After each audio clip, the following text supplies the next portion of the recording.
চুয়াডাঙ্গা সদর উপজেলার বেগমপুর ইউনিয়ন পরিষদ ওই এলাকায় দীর্ঘদিন ধরে গড়ে ওঠা ভুয়া জন্ম নিবন্ধন তৈরির এক সংঘবদ্ধ সিন্ডিকেটের চক্রের চাঞ্চল্যকর তথ্য উদ্ঘাটন করেছে প্রশাসন।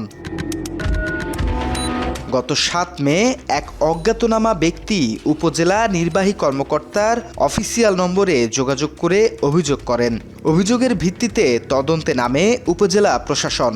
তদন্তে বেরিয়ে আসে চাঞ্চল্যকর সব তথ্য। যে ভুয়া জন্ম নিবন্ধনটা করা হচ্ছিল, এটা আমরা প্রথমে অনলাইনে মেসেজ পাই, মোবাইল অ্যাপ মেইলি আমরা মেসেজ পাই। মেসেজ পাওয়ার পরে সেই মেসেজের ভিত্তিতে আমরা তদন্ত শুরু করি। শুধুমাত্র যে অনলাইন ভিত্তিক তদন্ত নয়, এটা আমরা সরেজমিনে মাঠে গিয়েও তদন্ত করি। বেগমপুর ইউনিয়ন পরিষদের প্রশাসনিক কর্মকর্তা মোহাম্মদ রায়হান মাহমুদ ও উদ্যোক্তা মোহাম্মদ আরিফুল ইসলাম দীর্ঘদিন ধরে অনিয়মের মাধ্যমে দেশের বিভিন্ন জেলার নাগরিকদের ভুয়া ঠিকানায় জন্ম নিবন্ধন সনদ তৈরি করে আসছিলেন বলে অভিযোগ উঠেছে। পরে অভিযানে অভিযুক্ত ইউনিয়ন পরিষদের প্রশাসনিক কর্মকর্তা ও উদ্যোক্তাকে গ্রেপ্তার করেছে আইনশৃঙ্খলা বাহিনী। তাদের বিরুদ্ধে সাইবার অপরাধের একাধিক ধারায় মামলা দায়ের করা হয়েছে। এই সংঘবদ্ধ অপরাধ চক্র প্রয়োজনীয় কাগজপত্র ছাড়াই মৌলভীবাজার, কুমিল্লা, কক্সবাজার সহ বিভিন্ন জেলার লোকজনকে বেগমপুর ইউনিয়নের বাসিন্দা দেখিয়ে ডিজিটাল জন্মসনদ দিয়ে আসছিল। পরে এসব জন্মসনদ দিয়ে এনআইডি কার্ড তৈরি করত সুবিধাভোগীরা। এই তালিকায় সুবিধাভোগী রোহিঙ্গাদেরও নাম রয়েছে বলে জানা গেছে। সরেজমিন তদন্তে সহকারী ভূমি কমিশনার বিষয়টি নিশ্চিত হন। তিনি বাংলা এডিশনকে জানান, যাদের নামে জন্ম নিবন্ধন করা হয়েছে তারা কেউই বেগমপুর ইউনিয়নের বাসিন্দা নন, এমনকি স্থানীয়রাও তাদের চেনেন না।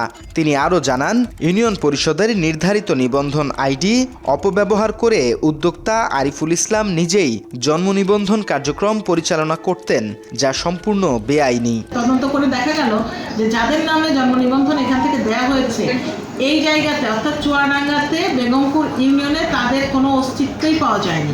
তাদেরকে স্থানীয় কেউ চেনে না এবং তাদের নামও কেউ কখনো শুনেনি। এরপরে আমরা পুরোপুরি নিশ্চিত হই যে এটা ভুয়া। এভাবেই এই চক্রটা ধরা পড়ে এবং সাথে সাথে আমরা ওই রাত্রে, মূলত আমরা শুক্রবার সারাদিন এবং রাতের বেলা পর্যন্ত আমাদের এই তদন্ত কার্যক্রমটা চলে। জিজ্ঞাসাবাদে অভিযুক্তরা দীর্ঘদিন ধরে ভুয়া জন্ম নিবন্ধন তৈরির বিষয়টি স্বীকার করেছেন। আমরা আমাদের সহকারী কমিশনার ভূমি বেগমপুর ইউনিয়নে পরিষদে এবং তার আশেপাশে যাচাই বাছাই করে দেখতে পাই যে এই দুইজন ব্যক্তি আসলে বেগমপুর ইউনিয়ন বা স্থায়ী বাসিন্দা নয়। এবং পরবর্তীতে আমরা আমাদের যে ইউনিয়ন পরিষদের প্রশাসনিক কর্মকর্তা এবং উদ্যোক্তাকে জিজ্ঞাসাবাদ করলে তারা স্বীকার করে। মাত্র 30% টাকায় জমির মালিক হয়ে নতুন বাংলাদেশের গড়ে তোলার স্বপ্ন দেখা বাংলা বসতি। প্রশাসনের ধারণা, এই চক্রের মাধ্যমে বিপুল সংখ্যক ভুয়া জন্মসনদ তৈরি হয়েছে, যা জাতীয় নিরাপত্তার জন্য বড় ধরনের ঝুঁকি তৈরি করতে পারে। এরই ভিত্তিতে উপজেলা নির্বাহী কর্মকর্তা তিথি মিত্রের নির্দেশে ভূমি সহকারী কমিশনার মোহাম্মদ আশরাফুল ইসলাম বাদী হয়ে দর্শনা থানায় মামলা করেছেন। মামলায় সাইবার সুরক্ষা অধ্যাদেশ 2025-এর একাধিক ধারায় অভিযোগ আনা হয়েছে। স্টাফের মাধ্যমে গত 9 মে দর্শনা থানায় একটি মামলা দায়ের করা হয়েছে। জেলা প্রশাসক বিষয়টি নিয়ে আরও বলেন, এ ধরনের কার্যকলাপ রাষ্ট্রের নিরাপত্তার জন্য হুমকি। জেলার সব ইউনিয়ন পরিষদে অভিযান চলবে। এই জালিয়াতি চক্রের সঙ্গে জড়িত অন্যদের শনাক্তে তদন্ত অব্যাহত রয়েছে। দ্রুতই পুরো নেটওয়ার্ককে আইনের আওতায় আনা হবে। অন্য ইউনিয়নগুলিতে আমাদের কি অবস্থা আছে সেটা যাচাই করার জন্য আমি আমার অফিসে আমার যারা সহকর্মী রয়েছে, আমাদের ম্যাজিস্ট্রেট সাহেবরা, আমাদের এডিসি, আমাদের ডিডিএলজি সবাইকে মিলিয়ে আমি আজকেই একটা অফিস অর্ডার করে দিয়েছি। তাদেরকে ইউনিয়ন ভাগ করে দিয়েছি, পৌরসভা ভাগ করে দিয়েছি।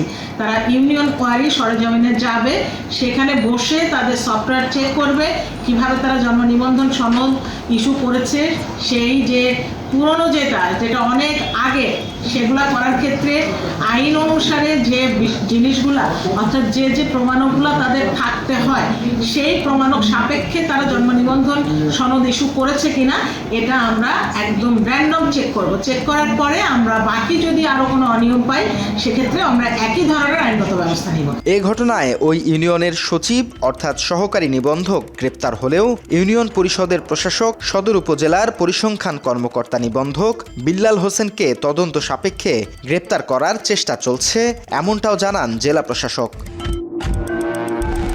দর্শনা থানার ভারপ্রাপ্ত তদন্ত কর্মকর্তা হিমেল রানা বলেন, ইউএনওর তদন্ত শেষে শনিবার অভিযুক্তদের নামে মামলা হয়েছে।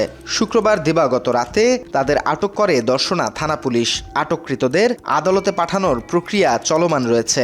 ইউনিয়ন পরিষদের প্রশাসনিক কর্মকর্তা ও উদ্যোক্তার বিরুদ্ধে ডিজিটাল জন্ম সনদ জালিয়াতির সুনির্দিষ্ট প্রমাণ পেয়ে সদর উপজেলা নির্বাহী অফিসার মহোদয় তাদেরকে জিজ্ঞাসাবাদ শেষে আমাদের কাছে হস্তান্তর করে এবং লিখিতভাবে তার প্রতিনিধির মাধ্যমে থানায় এজাহার দায়ের করে। মামলা রুজু প্রক্রিয়াধীন রয়েছে। এলাকায় এ নিয়ে তীব্র চাঞ্চল্যের সৃষ্টি হয়েছে। সচেতন মহল বলছে, জন্ম নিবন্ধনের মতো গুরুত্বপূর্ণ রাষ্ট্রীয় সেবায় এমন জালিয়াতি শুধু প্রশাসনিক দুর্বলতাই নয়, বরং ডিজিটাল নিরাপত্তার জন্য বড় হুমকি। তথ্যচিত্রে রেজাউল করিম, বাংলা এডিশন।